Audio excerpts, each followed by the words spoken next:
Hey guys, welcome back to another day. I'm your host D Rhino, and I wanted to do like a reaction video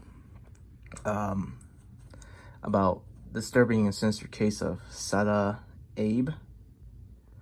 So it's only 12 minutes and 20 seconds long, so let's get into it.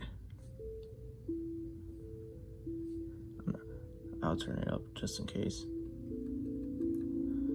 Today we are going to the first part of the 20th century, so sit back as we go to Japan. Sada Abe was born on the 28th of May, 1905, in the Kanda district of Tokyo. She was the seventh of 8 children born to her parents, Shigeyoshi and Katsu Sadlu. However, only 4 of the 8 children survived infancy, which meant that growing up, Sada was the youngest in the family. She had a good childhood, and encouraged by her mother, she took singing lessons and learned to play the shamisen. She seemed to enjoy this, even though at the time it was considered something that was done by the lower classes, and people were surprised that her parents did not mind their youngest daughter participating in the activity. At the age of 15, Sada's life suddenly changed. She had started to spend time outside her house, and her parents were concerned with the young people she was spending time with. Their concerns were correct, as Sada was assaulted by one of the boys who hung around in the same crowd as she did. This had a profound effect on her, and despite the support of her family, she became more distant, started misbehaving, wearing makeup, and no longer obeyed her father. Although in Japanese society, the men were considered the head of the family, things were starting to change, and far more women were going out to work. By 1920, when Sada was 15 years old, women accounted for over 60% of the Japanese industrial workforce. Sada, however, was becoming a disrespectful and badly behaved teenager, so in an attempt to try and get their daughter's life back on the right track, Sada's parents sent her to work in a geisha house in Yokohama. By now she was 17 years old, and becoming a geisha at this age proved to be somewhat problematic. So, okay. I'm guessing like a geisha house is like where women, it's like I guess an equivalent of I don't want to say strip club, but I have no idea. That's what it seems like to me. I could be totally wrong.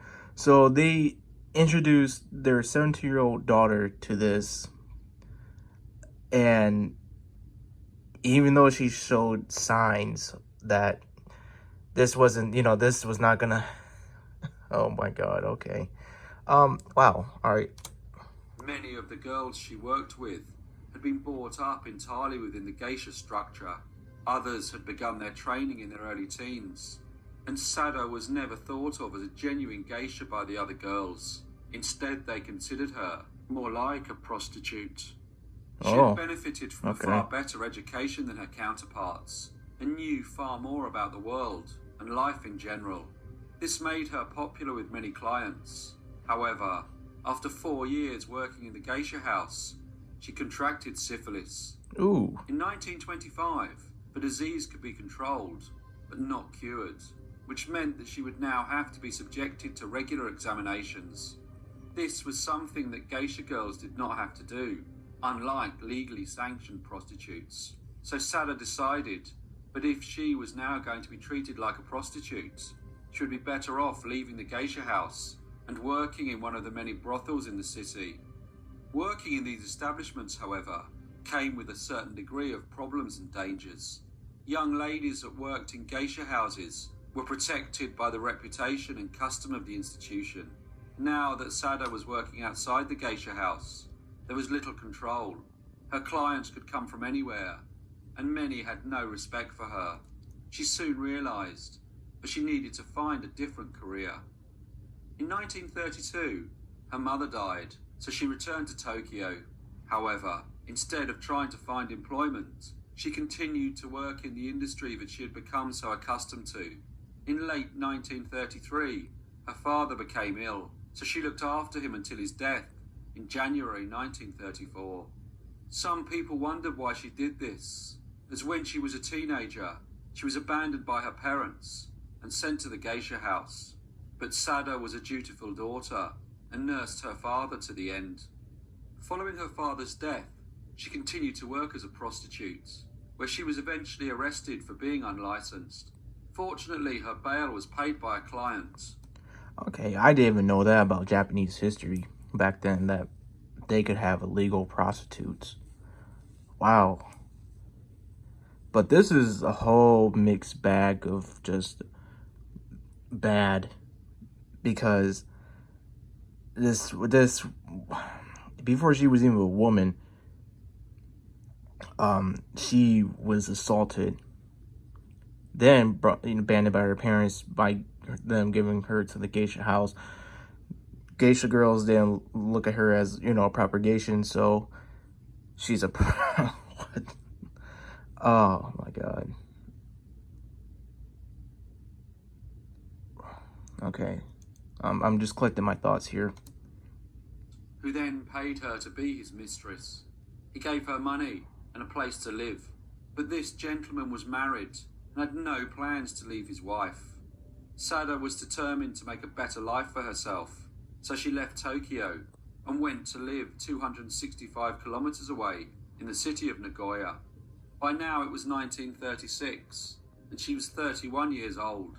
She found employment in a restaurant, where she met a professor named Goro Omiya, and soon the two started a relationship. They kept it secret, as Goro had a desire to enter politics, and a relationship with Sada was not something that would aid his ambitions. He did, however, want to help his mistress, and encouraged her to take control of her finances. He also helped her obtain a training position in a small but very successful restaurant back in Tokyo. The restaurant was founded by a successful businessman named Kichiso Ishida. He was 40 years old and had started his restaurant 16 years earlier.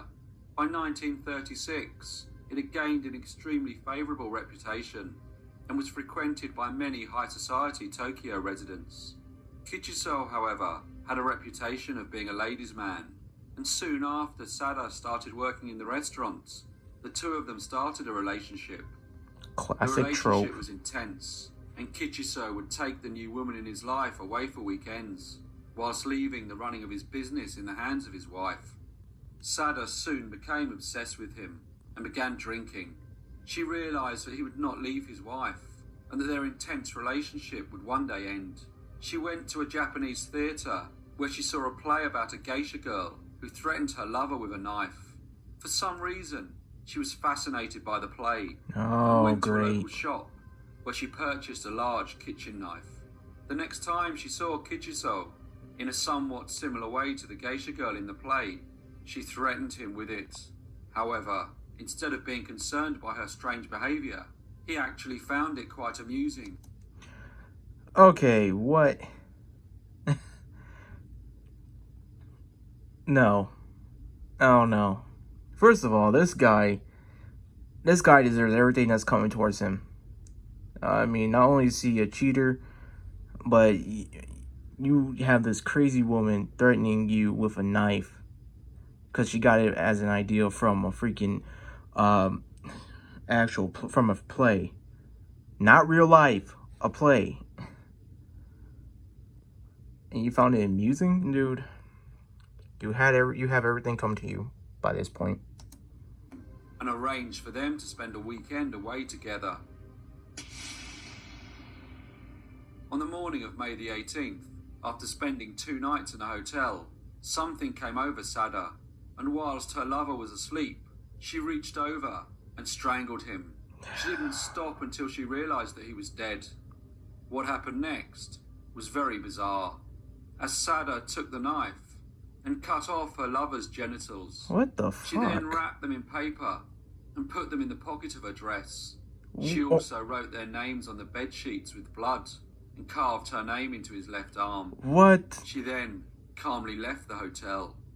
Later that morning, a maid entered the room and discovered the mutilated body. The police were informed, and the hunt for Sada Abe began. The press were very quick to report the story, and wrote about it in detail. It did not take long for the news of the events of the morning of May the 18th, 1936, to be known by people all over the country.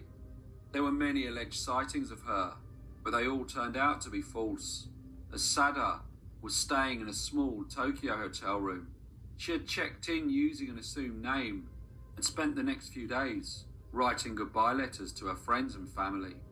She was planning to end her life by travelling to Osaka and jumping from Mount Tacoma. On Wednesday, May the 20th, the police found her. She was still in the hotel room in the Shinagawa district of the city. They arrested her and escorted her to the police station. The press, still fascinated with the story, started digging into her past. Oh, of course. Soon the name Goro Amiya started to appear in the newspapers, which destroyed his political ambitions. At the station, Sada was questioned by the officers, and they were very surprised by her calm manner. She explained to them that as Kichiso was married, she knew that she could never be with him, but she could not stand thinking of him being with another woman. She thought that if she killed him, he would never be embraced by anyone else again, and she would have been the last woman to have been intimate with him. The press continued to report the story, and by now, the whole of Japan was gripped by the case. Let this serve as a lesson for guys out there who are thinking about cheating on their partners. You have everything coming to you, man. It only takes one crazy person. And I'm not speaking like I'm mad. No, I'm not mad. It's just common sense that if you're that crappy as a person, you're gonna find someone equally or worse than you. So let that just be a lesson, because you end up like that guy, strangled, maybe worse, with your genitals cut off. Jesus. But it was not just the newspapers that reported the story. Radio had been very popular in Japan since the mid-1920s, and the number of households who owned one had increased year on year. Families would sit together and listen to their favourite shows, and of course, the news and the broadcasts would constantly update the story of Sada Abe. Strangely, however, instead of being portrayed as a killer, Sada was treated like a celebrity. Oh, great. And it was reported that she killed out of love, not jealousy. What the The trial of Sada Abe began on November the 25th, 1936, and large crowds gathered outside the courthouse.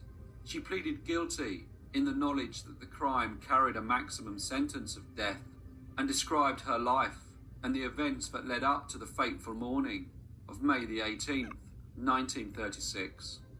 The court, however, acknowledged her diminished mental state, and on December the 21st, she was convicted of murder in the second degree and of mutilating a corpse.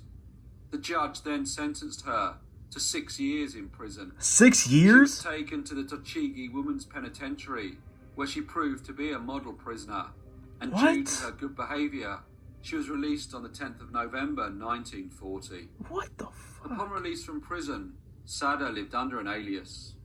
At first, she lived with her sister and brother-in-law. Oh, hell no. Before moving on to work as a maid, a position she was forced to leave when her true identity was revealed.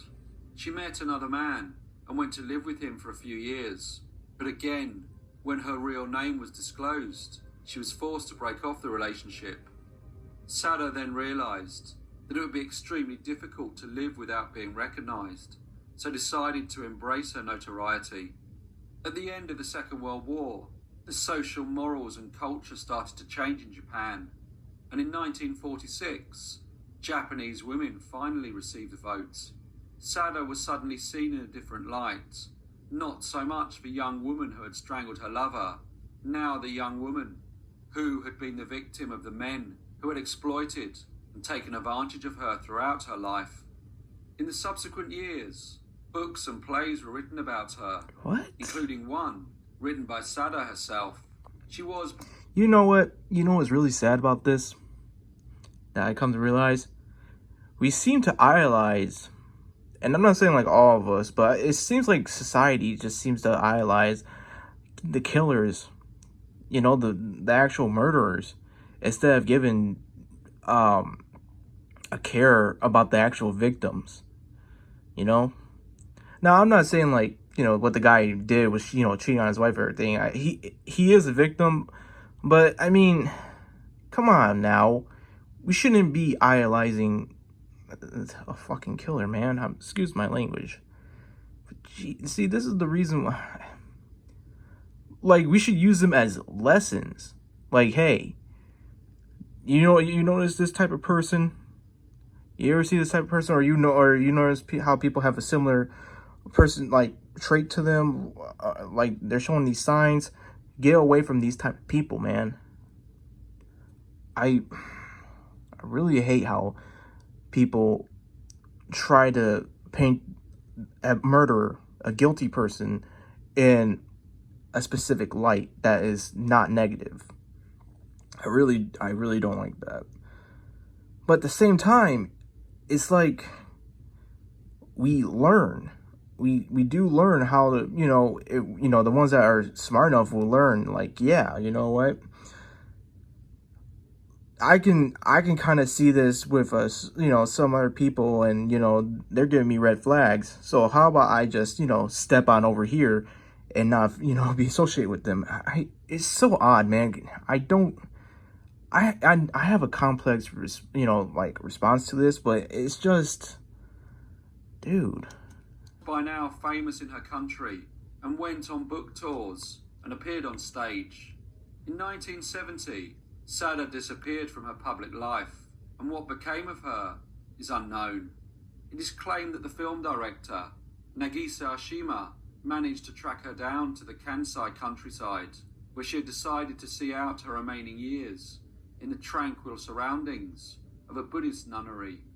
This, however, has never been substantiated, and her final years and the date of her death remain a mystery. What? So she basically just said, "F it, I'm going out. I'm going out where no one can really know what happened to me and all that." Wow. So she was sentenced to to prison for 6 years, and she got out in 1940. And people were basically just, like I said, idolizing her. This is a woman who was so infatuated with a man that she strangled him in bed, cut off his genitals, and just moved on. Like, she got out of there like it was nothing. And she was so calm when she was talking to the police. That's not eerie. That's not telling you that there's something screwy with her. Like, oh my, wow, what? That's chilling. That's chilling. To know that she is that calm and reserved after doing that. And they never once mentioned that she felt guilt or anything. She just felt like, yeah, I know I'm never going to have him, so let me kill him. Because if I can't have him, no one can. Alright, guys, I guess that's it for my reaction to this. I am bewildered, man. I am perplexed. And hopefully you never encounter someone like this.